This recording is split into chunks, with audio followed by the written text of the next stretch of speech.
Well, hello and welcome back to the Life's Good.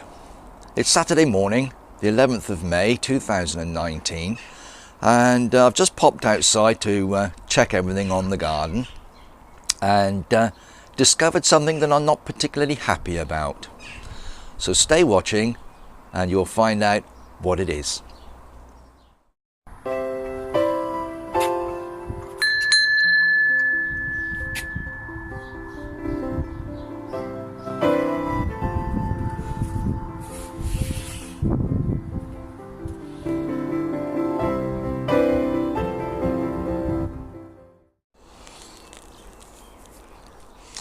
Well, it's been a bit of a strange week, guys. We had a lovely day weather-wise on Monday, and then by Tuesday things started to change for the worse.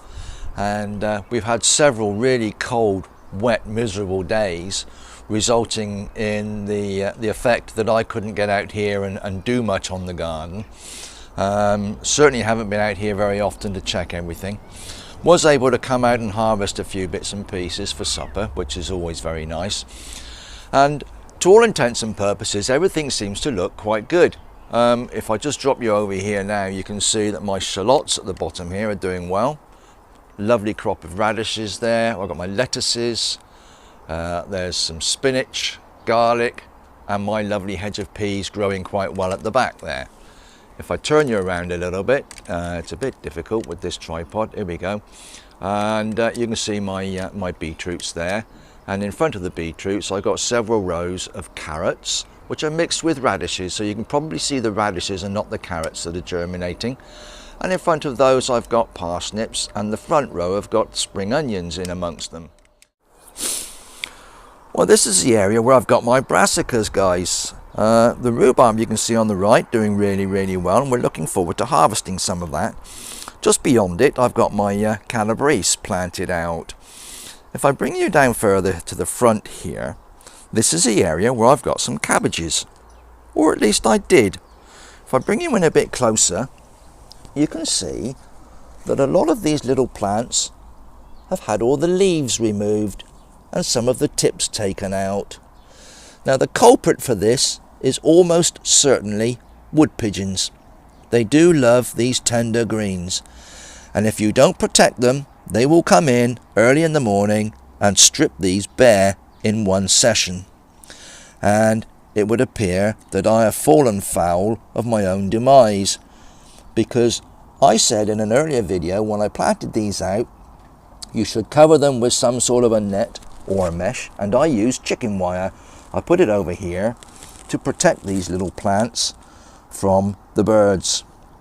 Well, a few days ago I removed that wire in order to remove a few weeds that were growing and popping up in here. There's a few little ones coming up.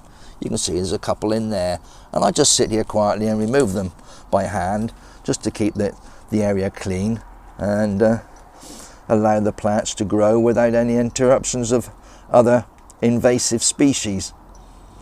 Well, what I failed to do rather, is put the mesh back, and within a couple of days the birds have realized that these plants are here.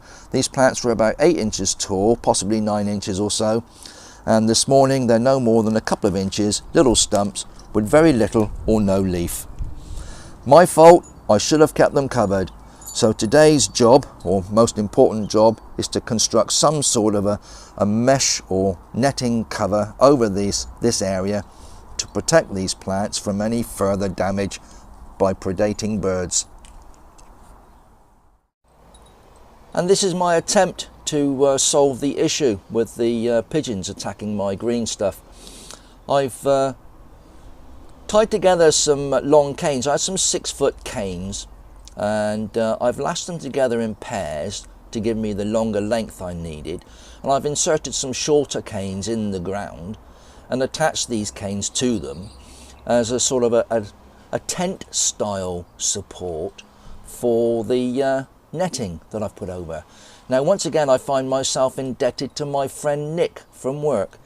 Thank you very much, Nick.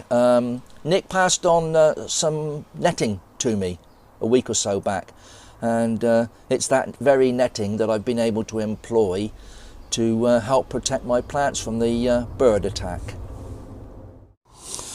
Well, this is the construction, guys. You can see there's that long length in the middle consists of two 6-foot canes tied together at this location here. Same on the back there. That long length is actually two 6-foot canes lashed together, and again on the front here. Now if I bring you down here, you can see that all I've done is I've inserted an upright stick in each corner and one in the middle. Same at the back. Once I had the framework in place, it was then a case of using the netting. I don't know if you can see this very well. It's very fine, it's green, it blends in quite well. But I had to drape that over this construction. And on this side, I've been able to staple it. I'm lucky enough to have an industrial stapler. And you can see here, there's a very large staple. In fact, I put two in there, holding this net to the edge of my path.